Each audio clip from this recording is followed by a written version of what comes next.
My friend once said to me, "It's easier to be depressed for a reason."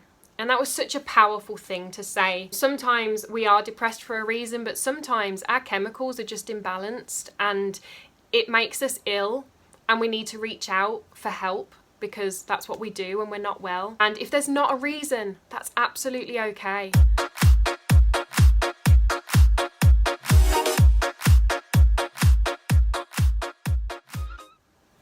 Hi everyone, thank you for watching this YouTube video today. I hope you're coping. It has taken me so long to film this video because mental health is an absolute barstool and lately my depression has been a bag of crap.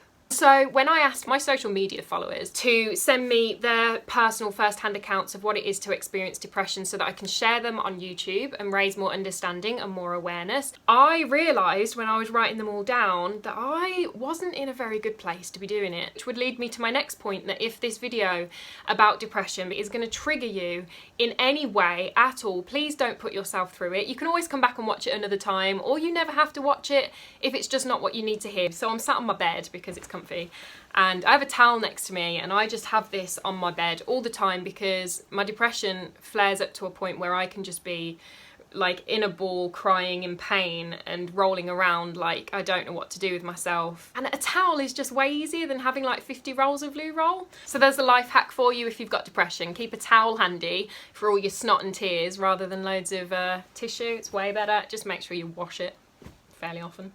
So depression opens up our minds to a whole other dimension that we never realised was possible. It's a really scary place to be. However, I do also think that it's a very special place to get to see in quite a controversial way, because I think unless you see and experience it for yourself, you can't ever understand what someone else is going through with regards to something like depression. This is people's responses to me putting the sentence starter depression is.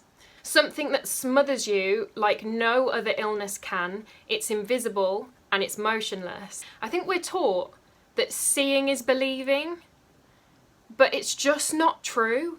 Things can be real and can be true just because you can't see them. Depression is like being wrapped in plastic or in a bubble. You can see the rest of the world going on about you, but you're not actually able to interact with it. You feel lonely, unable to really communicate with people, and that you stand out from the crowd in some way, almost like you're carrying a sign saying, "I am mentally unwell." Because you've got so much going on in your head.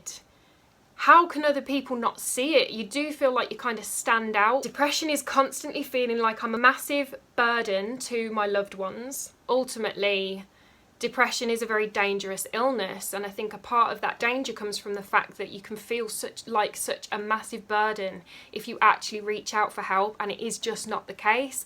You wouldn't hesitate to ask someone if you can lean on them if you had a broken foot and couldn't hold yourself up or couldn't hold your weight. So why do we hesitate to ask if we can lean on someone when we just can't hold our weight up here?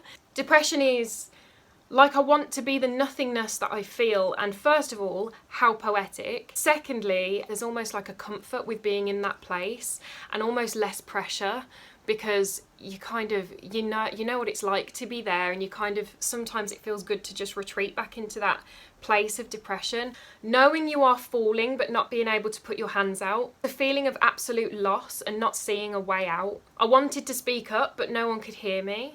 I'm such a loud, speak up, raise my voice kind of person. I'm not afraid to talk about anything to anyone.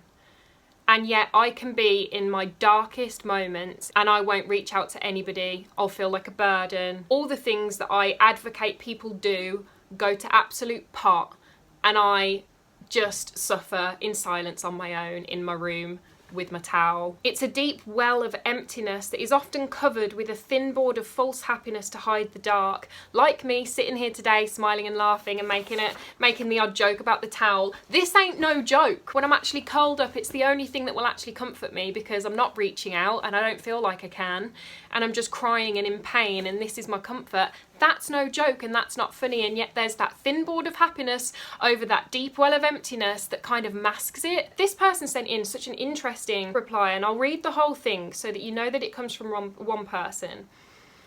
My depression has changed a lot since I was younger. As a teen and in my early 20s, it manifested in despair, an overwhelming misery that led to desperate measures to make the pain stop, like self-destructive behaviour and a suicide attempt. Side note, this is a killer illness to have. This is why it's so important that people have to feel like they can reach out for help. Nowadays, I feel defeated.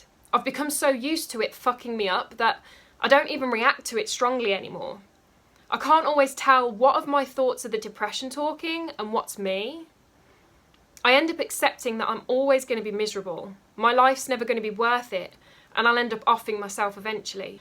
Now, I'll just interject there before I finish this person's reply to say I totally understand you, I hear you. You're not always going to be miserable, and I'm going to put coping mechanisms and what the next steps are and options in at the end of this video. But I truly believe there is a way out, and that the same route won't be right for every person, but we have to keep trying little routes until we get out of it. Also, where this person's put, my life's never going to be worth it, it already is. Your life and you are already worth it. You are worth help.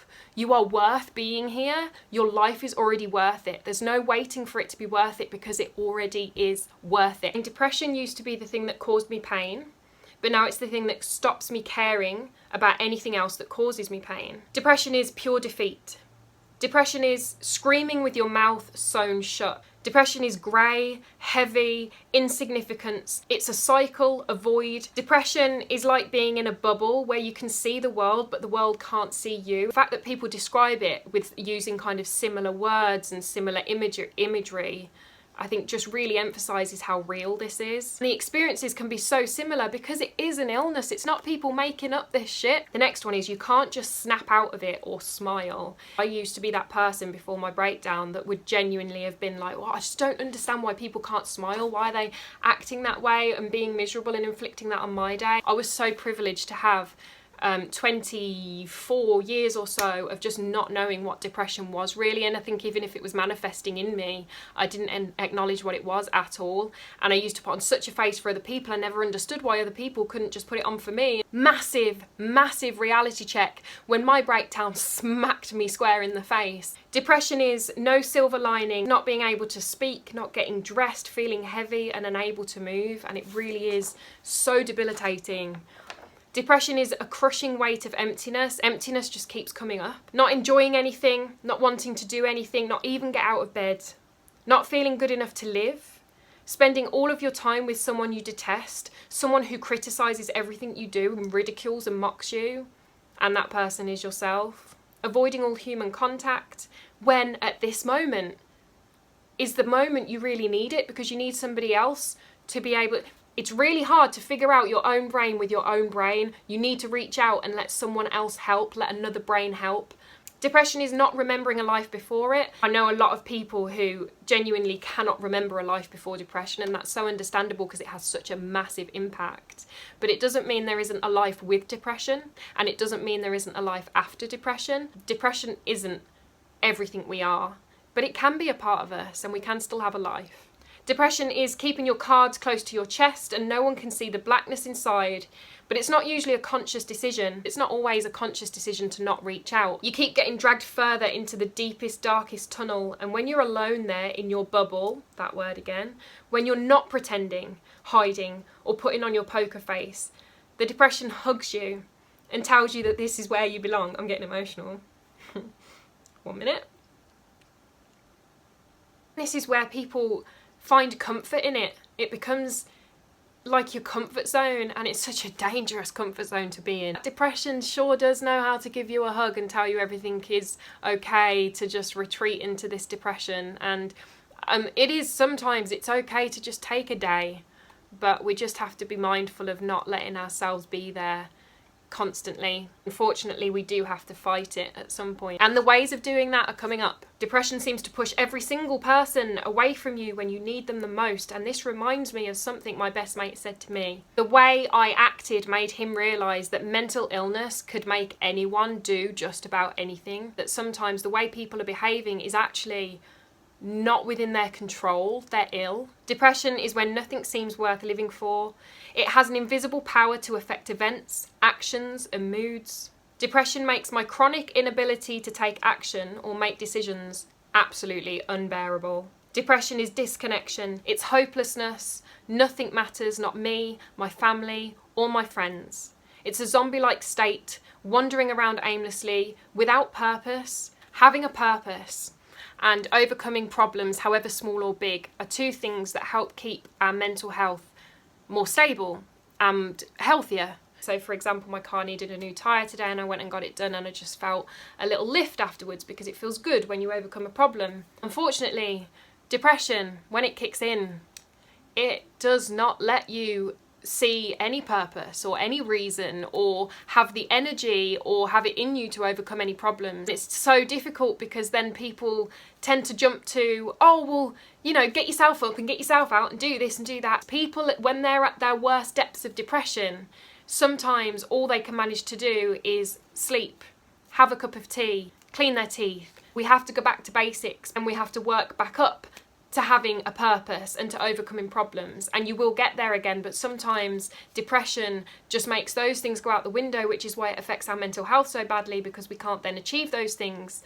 and we just have to start from scratch and start from very, very small things, and that's okay. We're allowed to do that. Depression is a feeling that life is passing me by and I have no part in it. Nobody will understand, so I protect them by shutting off. Depression is crying endlessly and not knowing why. Get yourself a towel, I promise it's better than tissue. Low self-esteem and low self-confidence. It's a distorted image of myself, a non-entity, a fuck-up and a failure, a constant fight between opposing ideas that I hold of myself. And finally, depression makes my brain feel fuzzy, and it seems like someone is slowly sucking my personality and my soul out of me. Now, these are all so real. They're not said lightly. And I just want you to know that if you're struggling with depression right now, you are not on your own. There are people here to help you. I'm here with you. I see you. I hear you. I feel you. Leave a comment if you want to. I will reply to you. And we're going to get through this. We're going to get through this together. Reaching out for help does not show weakness. It shows that you're ready to build your strength.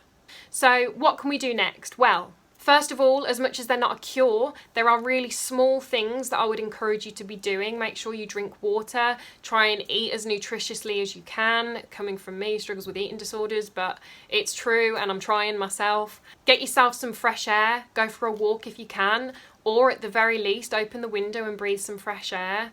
The sun, vitamin D, is so important to you right now. Your brain needs vitamin D. So even if you can't feel the sun right now, please let it feel you. And we have to do all we can to help ourselves right now. And we're worth helping. I just want to direct you to a couple of other videos I've done. You can go to a video called How Can We Help Each Other? There's a section on depression there, and it's all about what we can do for ourselves or for other people if we or they are struggling with depression.